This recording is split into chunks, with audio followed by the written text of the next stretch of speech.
Hi, I'm hoping that my big belly will make you more forgiving of my reliance on my notes. My mushy, preggy brain.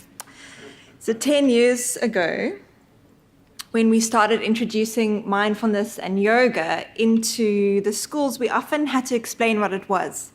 It wasn't uncommon to have parents calling saying, "What is this? Do you eat yogurt? Is it some kind of religion?" But nowadays, at least most people have at least heard about it. An auntie's done it, or the character on Generations has done it, but there are still a lot of preconceived ideas. And so I just wanted to start by defining a bit by what Earthchild Project and we mean by mindfulness. At Earthchild Project, we mainly teach mindfulness through yoga. And what this involves is physical postures, breathing exercises, and relaxation or meditation. This really helps to bring focus and awareness into the body, the mind, and the emotions. And it's a really incredible practical tool to help still the mental chatter that goes on all the time, so that we can really pay attention and get to know ourselves and become present and still in the moment. There's a very long list. All kids are flexy like this. It's just sitting behind a desk for 7 hours a day that makes by grade 7 they can't touch their toes anymore. So there's a long list of benefits of doing these practices regularly, but I'd like to share a bit about the things that we have witnessed after 10 years of teaching thousands of children. With no preconceived ideas or images of Indian gurus sitting in the mountain, the children's response is purely as a result of how it makes them feel. And what we've heard from them again and again is that it makes them feel good.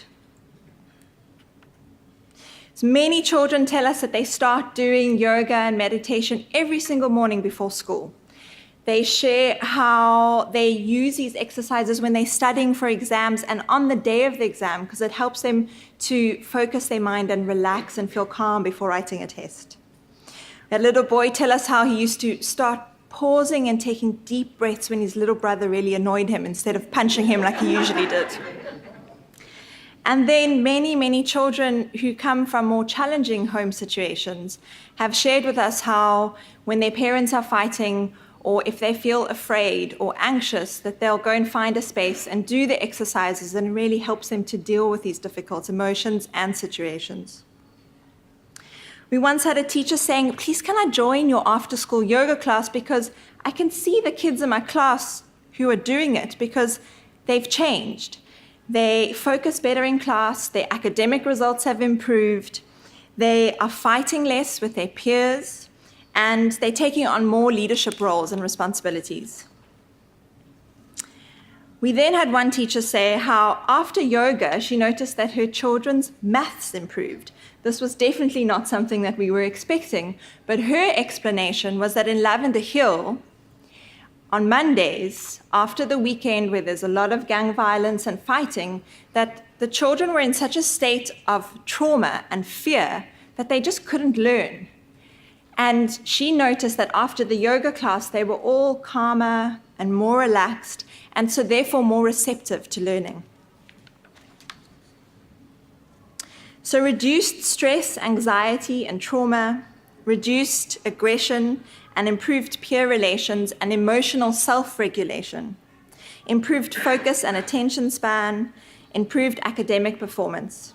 These are all examples of the positive impact of yoga and mindfulness that we've witnessed over the years, and that more and more research from around the world is reinforcing.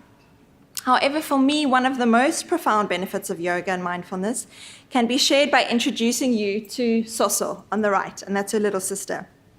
So 10 years ago, as a sweet grade 4 learner, Soso joined our program and fell in love with yoga.